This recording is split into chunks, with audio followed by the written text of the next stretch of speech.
6 Minutes Season 5. The Season of Unknowingness. The final chapter of the 6 Minute sequel. There are kids in this world who are different. Special. One of them found us. And became family. But her time ran out. And now, that girl is missing.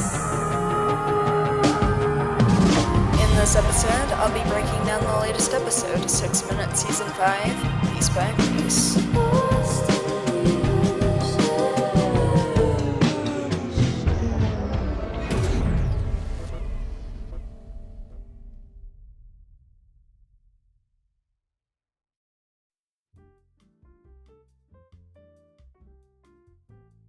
Hey, Review Pop listeners, it's your Landon Mueller. We're here today talking about episode 20 of 6 Minute Season 5, and this episode was really great. I think just, further expanding on the 6 Minutes universe, we introduce young Laura, which is really fun, and she kind of has that birdie charm, which we'll dive into, and I thought it was really great. I don't think we'll dive into that too much in the intro, but I think it was just really interesting overall, and we set up a lot with the coming episodes, especially the cliffhanger, which is really interesting, and we have several different cliffhangers in this episode, actually, and so I think it'll be really interesting to just see where the season goes. But yeah, let's dive straight into it. Does she have to go? I mean, we came to the carnival together. James. Just saying. I'll call you, okay? Yeah, okay. Goodbye. It was really nice meeting... I don't feel... Oh, Holiday. Is something wrong? Is this one of those 6-minute reboots I heard about? I'll just start by talking about, we really have conflict between River or, young James and Monica's mother, which is something I really didn't expect, but in the previous episode we heard about, Monica's mother doesn't really like James all that much, and so to have something here where, we kind of have that conflict of interest and, Monica's mom isn't totally sure about James, and James is kind of arguing with Monica's mom, I feel like that sets up a lot of tension, and, I think it'll be really interesting to learn more about their relationship and how River and Sam, or, young James and Monica, have been, kind of hanging out and everything that's happened between them so far, but I think there's just a lot of tension, which makes it super interesting. Her pulse is strong, respiration normal. It's like she's just asleep. Holiday?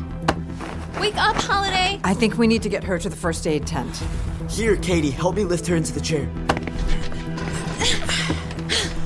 We can push her. No, it's okay. Monica and I can handle this.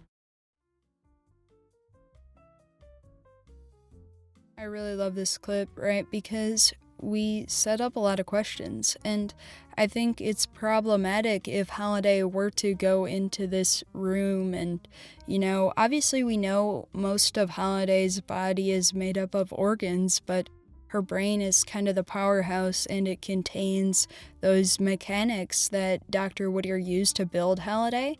And I think it would be super problematic if, we have these people finding out that Holiday's a robot, right? Which is kind of Holiday's most kept secret. But I really love this clip, and we also hear Monica and her mother working together to protect Holiday and take care of her, and I think that really speaks to who Monica and her mother are, right? They're always looking to protect kids and take care of other people, right? They're doctors, they're good people, and so I think it makes perfect sense that Monica, or Sam, shares so many of her mother's traits. It's a really generational thing. What do you know about my future with Monica? Okay. If you help me save up some cash, I'll give you some answers. Then we've got a deal? Partners? Partners. This is really interesting and also unexpected at the same time, right? We have River who wants to take Monica out on a date, which is really, really funny. And, we also have kind of Katie getting like almost fired, right? I think that sets up so many different questions, but the fact that we have these two characters already getting along so well, I think it's really, really great. And also, Katie in a lot of cases can get along with people really, really well. And so it'll be really interesting to see kind of the dynamic they form. And, we obviously are kind of learning about, the grift and how Katie makes money. But overall, the fact that we have these two people coming together to kind of, team up, and I think it goes to the core of the show, just always having great team ups, and it'll be really interesting to see where this one goes. Whatever it is, it doesn't have internet. Internet? Never mind. Why do you look so sad? Long story short, Laura, I'm stuck. Offline in every way.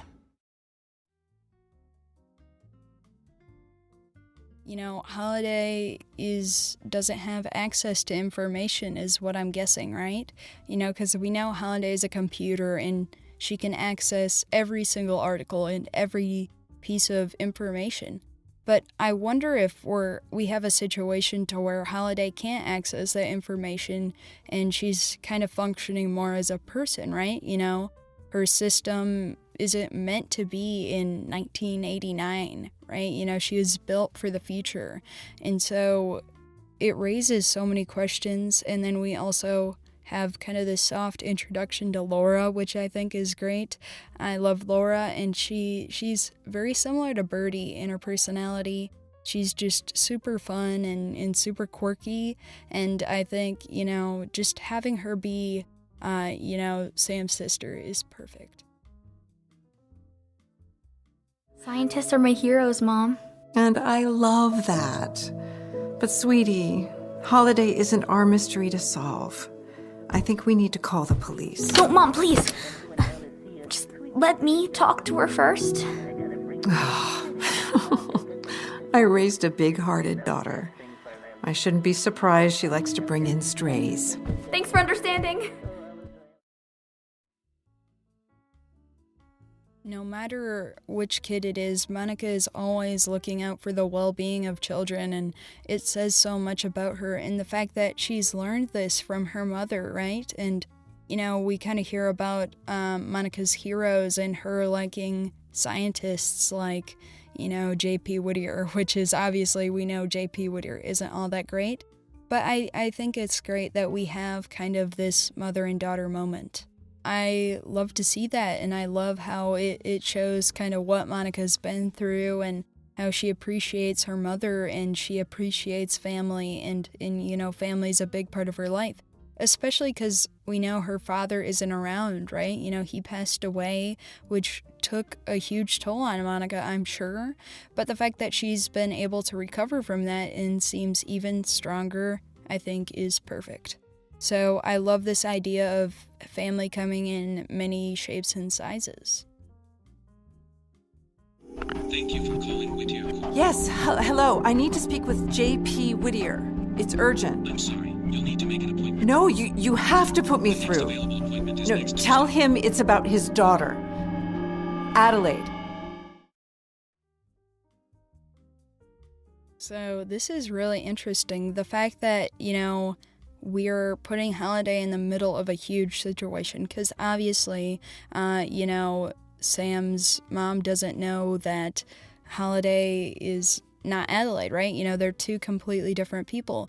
And yet I wonder if Dr. Whittier knows that Holiday isn't Adelaide, and yet he's curious about, who Holiday is, right? Because Holiday is, a robot, and we don't know what's happened with his daughter. Maybe his daughter decided to leave him after what happened. But I think there's so many questions as to, how the timeline is in 1989. Does Dr. Whittier remember anything that happened? And my guess is currently no, right? Yes, it's working! Your eyes are opening. Hello, can you hear me? Jude?